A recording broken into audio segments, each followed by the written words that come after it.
ప్రారంభించుకోవడం జరిగింది. ఈ సందర్భంగా అభ్యర్థి టి రామచంద్రయ్య గారు మాట్లాడవలసిందిగా కోరుతాం. ఈరోజు మరి లోక్సభకి అదేవిధంగా మన రాష్ట్ర శాసనసభకి ఎన్నికలు జరుగుతుంది.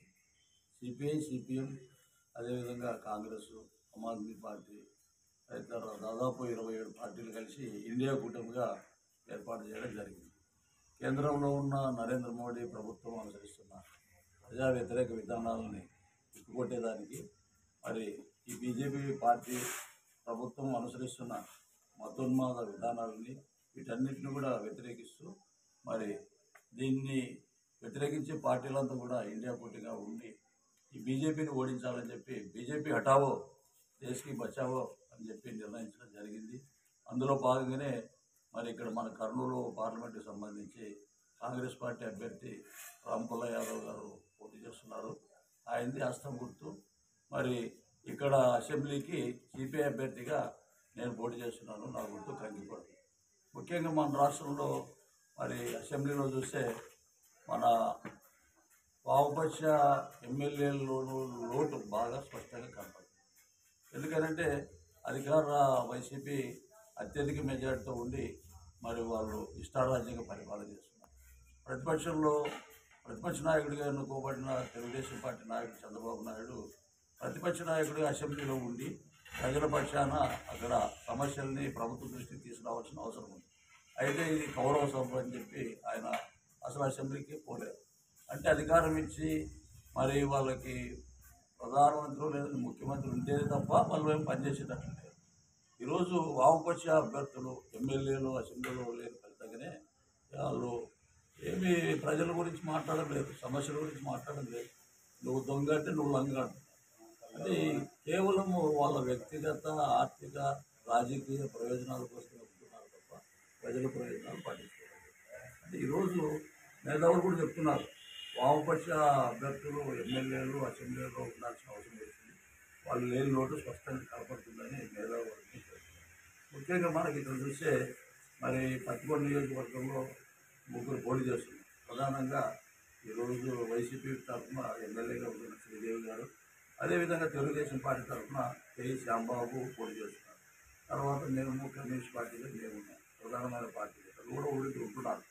అయితే ఈరోజు మనం గమనిస్తే వైసీపీ వాళ్ళు చెప్తున్నారు, జగన్మోహన్ రెడ్డి ఏం చెప్తున్నాడు, మేము మీకు 150 సార్లు బటన్ నొక్కినాను, 2 సార్లు బటన్ నొక్కినాను.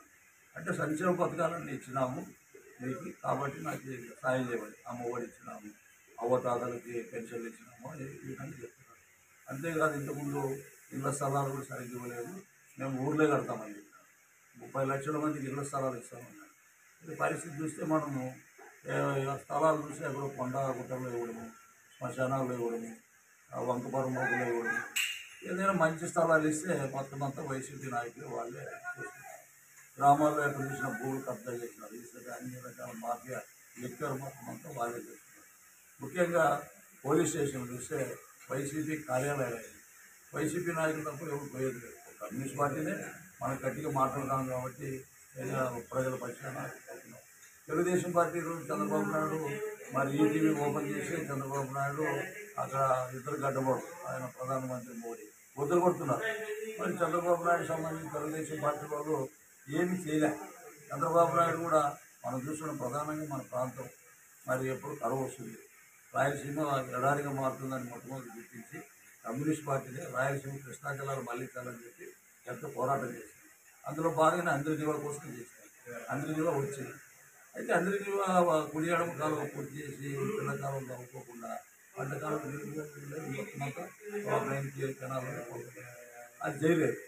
అది చేయబోయి కనీసం 106 చెరువుకి నీళ్ళను వదలండి, భూగర్భ జలాలు జరుగుతాయని చెప్పి మనం పెద్ద పోరాటమే చేసినాం. పత్తికొండలో దాదాపు కె కృష్ణమూర్తి గారు డిప్యూటీ సీఎం ఉన్నారు.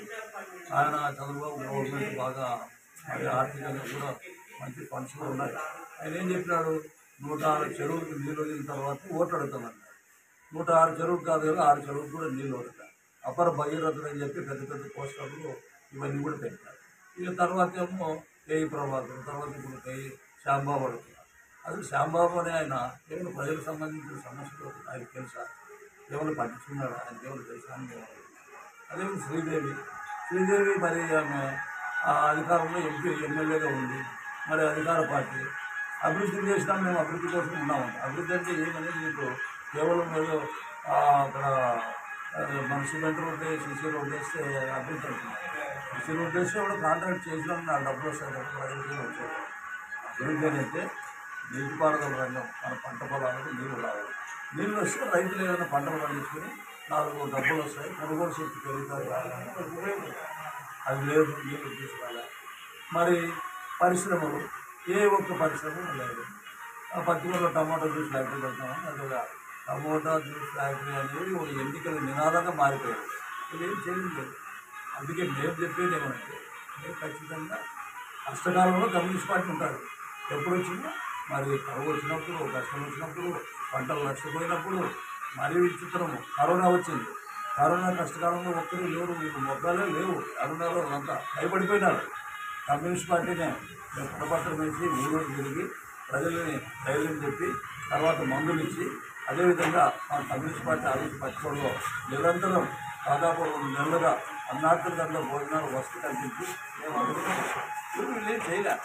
ఈరోజు కేవలం వాళ్ళ ఎన్నికలు స్వార్థ రాజకీయ ప్రయోజనాల కోసం ఎన్నికల్లోకి వస్తున్నారు. అందుకే మేము ప్రజలందరూ చాలా బాగా ప్రజల్లో అవేర్నెస్ వచ్చింది. కేవలం ఎన్నికల కోసం వచ్చేవాళ్ళు వెళ్ళినప్పుడు ఏం చేయలేదని తెలుస్తుంది. అంతేకాదు ఈరోజు డబ్బుంటే గెలుస్తామని ఆలోచిస్తున్నారు. ఇంతకుముందు అది కూడా వాళ్ళు ఏ ప్రమాదం రద్దు చేసినప్పుడు సమస్యల మీద ఎక్కడ అడిగిపోతే వాళ్ళు ఏం చెప్పినారు, గట్టిగా మాట్లాడితే మీరే మాకేం ఊళ్ళో వేసినారా, డబ్బులు ఇచ్చే వేసినారని చెప్పినారు. గట్టిగా మాట్లాడితే దిగిపోమని చెప్పినారు. అంటే వీళ్ళు కేవలం ఎన్నికలంటే వ్యాపార దృష్టితో డబ్బు పెట్టి కొనుగోలు చేయాలనే ఉద్దేశంతోనే డబ్బు వీళ్ళకి. డబ్బులు కాదు, ఈరోజు ప్రజల సమస్యలు తీసుకుని పనిచేసే విధంగా రాజకీయాలు ఉండాలి. మరి రాజకీయాలతో కలుషితం చేసినారు.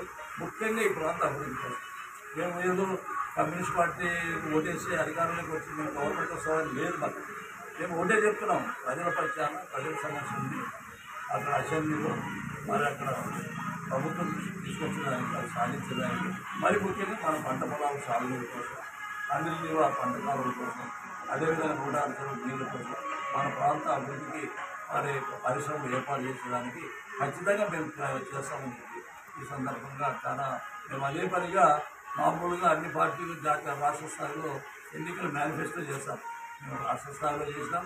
దాంతోపాటు అక్కడే కాకుండా కేవలం మన పత్తికొండ నియోజకవర్గానికే డెవలప్మెంట్ కోసం మేము ఏం చేస్తామని మేనిఫెస్టో తయారు చేసినాం. ఆ మేనిఫెస్టో ఖచ్చితంగా మేము అమలు చేస్తాం.